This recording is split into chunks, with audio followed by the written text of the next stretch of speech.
How's it going, everyone? Today's topic will be XUR's inventory this week. So if you want to wonder where he's located on here on Nessus. You'll find him right here on Nessus in the top right corner and the Watcher's Grave. You'll see him on this little tree up here. So you'll spawn in over there, right where that guy is standing at. Make your way all the way over here, jump up this tree, go over to XUR, and XUR will be active right here. So he's going to have a pretty good inventory this week. So pick up your free exotic Ingram. Always nice to have a free piece. Merciless is actually a pretty good fusion rifle. It's not meta, people would say, for it to be used on all bosses, but it is a pretty good piece still to have, nonetheless, if you haven't unlocked it. The Kylus makes it so it's really nice with increased ability and increased handling, but this one, it does, whenever you consistently hit damage, it'll, hitting projectiles decreases weapons charge time for a short duration, so it rapid fires really quickly. So it's one of those slots if you want to use, like, say, a heavy rocket, legendary, like in your heavy slate, when you use a legendary rocket and you can use this instead, then as another alternative method, then it's pretty good. And it's also solar, which there's not very many good solar weapons at the moment, so that you would use in a raid situation anyways. But you wouldn't use it in any other situation, like in open world or in like Nightfalls or something, but it's kind of situational just for raids, but still, nice piece to have. Shinobu's Vow, it's my favorite piece for right now at the Arc Hunter. Definitely grab this piece if you don't have it. At least unlock it so you can upgrade it in the tower, but definitely this is definitely one piece you want to grab if you can. There's a nice build with the skip grenades currently. ACDO feedback fence here is it a melee hits restore explosive defensive energy. Nice. That seems pretty decent. They look awesome. It looks sweet.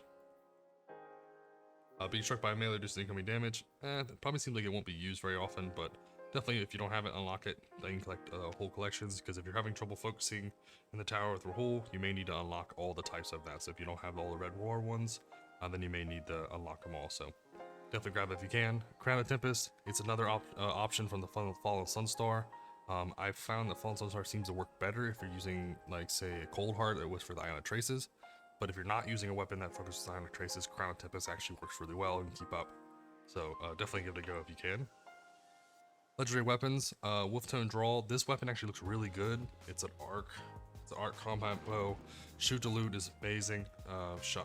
Adagio is pretty good also.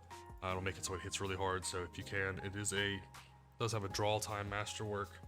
So actually not a bad one for precision flame. Frame. Can't talk today. Pulse rifle. This one's full auto trigger system. It isn't needed anymore because you can change in your system settings. 7th Seraph submachine gun has a firm planted dragonfly. This one isn't bad either. The one I'd really like is actually this explosive personality. Autoloader and Turnabout isn't bad. Turnabout's not my favorite, but high velocity rounds with quick launch and auto load holster here with blast radius actually isn't bad. And land tank is one of the most broken origin traits, as it gives you increased resilience. So if you have issues staying alive, I mean, free damage resist is pretty nice. There's not a huge amount of grain launchers that are solar also, so this one will be decent. They need to bring out a wave frame one, which would be awesome for solar, but they don't have that yet. 7th Seraph shotgun here, quick draw Trish barrel, not bad. They don't really combo together, but if you don't have this one, I definitely pick it up if you can, because Trish barrel does pretty well. But it is a lightweight frame, so it won't do that much for you. You kind of want this, probably I would say, as a rapid fire frame if you could.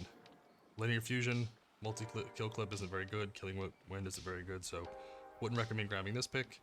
An auto rifle with field prep isn't really the best pick also. If you don't have legendary armor, the stats are decent, not the best really for all the classes. I would say that if you don't have the transmog, pick it up anyways. But the one problem is they're like 50 legendary shards per, so it's kind of pricey.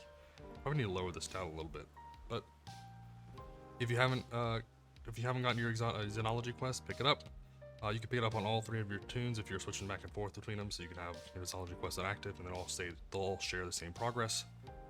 But Hawkmoon and Deadman's Tail are not very good picks this time. Subsistence isn't really needed for the scout rifle, and then Moving Target isn't really that good for Hawkmoon, as these two are primarily only going to be used for PvP, and you wouldn't use Moving Targets for like hand cannon like that as much for this one. And then the scout rifle subsistence could be used, but I mean, getting vorpal weapon would be way more of a benefit. But this gun, both these guns feel really good to actually fire that on PvP. But let me know in the comments below if you liked you agree with me or disagree with me. But thanks for liking, subscribe, and as always, hope you have a fantastic day.